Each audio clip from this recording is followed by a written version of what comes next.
रामपुर गांव में एक लोहार गोपाल रहता था। उसका एक भरपूर परिवार था, जिसका लालन पालन करने के लिए उसे कई बार दिन रात काम करना पड़ता था। रोज की तरह आज भी काम पर जाने से पहले गोपाल ने अपना खाने का डिब्बा बांधने के लिए अपनी पत्नी से कहा। पत्नी जब डिब्बा लेकर आई तो गोपाल ने कहा, मुझे आज आने में देर हो जाएगी, शायद मैं रात को ही आऊंगा। इतना कहकर गोपाल अपने काम पर निकल गया। काम पर जाने का रास्ता एक जंगल से होकर गुजरता था। वहां जैसे ही गोपाल पहुंचा, उसे कुछ आवाज सुनाई दी।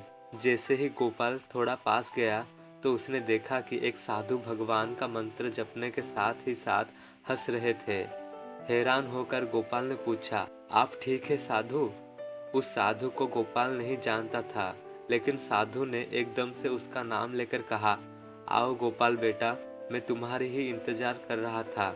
मैं भूखा हूँ, मुझे खाने के डिब्बे से कुछ खिला दो।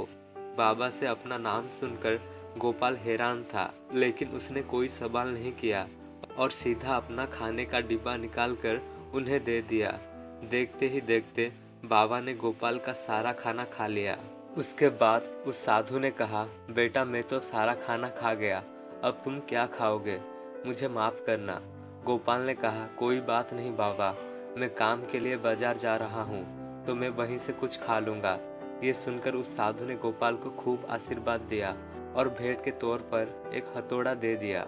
गोपाल ने कहा, आपका आशीर्वाद काफ़ी है, मैं इस हथौड़े का क्या करूँगा, इसे आप ही रखिए।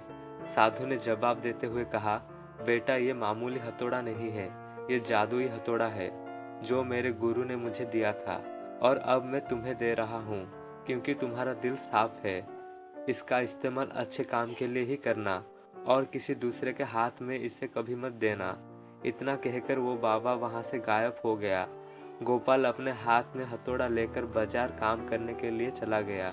औजार बनाने से पहले उसके दिमाग में आया कि आज इसी हथौड़े से लोहा पीटता हूँ। जैसे ही उसने लोहे पर हथौड़े से चोट मारी, वो सीधा औजार बन गया। दूसरी चोट में लोहे का बर्तन बन गया।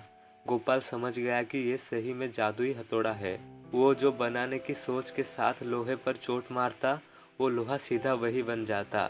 जादुई हथौड़े की वजह से गोपाल का काम जल्दी खत्म हो गया और वो अपने साथ ही उस जादुई हथौड़े को घर ले गया।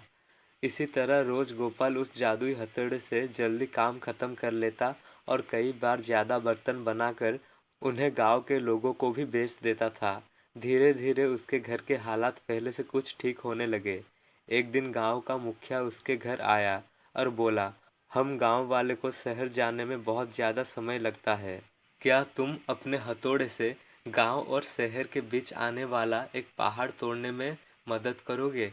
इसके बीच में एक सड़क बना लेंगे और गांव से शहर का सफर आसान और छोटा हो जाएगा। मुखिया की बात सुनकर गोपाल ने उस जादुई हथौड़े से उस पहाड़ को तोड़ दिया। मुखिया और गांव के लोग बहुत खुश हुए और उसे खूब शाबाशी दी। पहाड़ तोड़ने के बाद घर लौटते समय लोहार के मन में एक सोच आई कि इस जादुई हथौड़े से मेरा काम जल्दी हो जाता है, लेकिन कुछ ज़्यादा फायदा तो नहीं हो रहा है। इसी सोच में डूबे हुए लोहार घर जाने की जगह दुखी होकर जंगल की तरफ चला गया। उस जंगल में वही साधु बाबा लोहार को दोबारा दिखाई दी।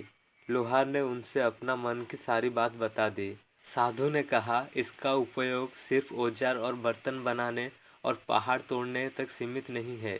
इससे तुम अपने मन की कुछ भी बना सकते हो और किसी भी कठिन चीज को आसानी से तोड़ सकते हो।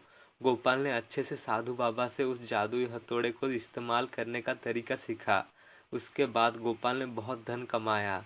आज गोपाल एक अमीर आदमी बन गया है। दोस्तों, हमें इस कहानी से ये सीखने को मिलता है कि चाहे कोई वस्तु हो या दिमाग, इनका इस्तेमाल पूरी तरह से करना चाहिए।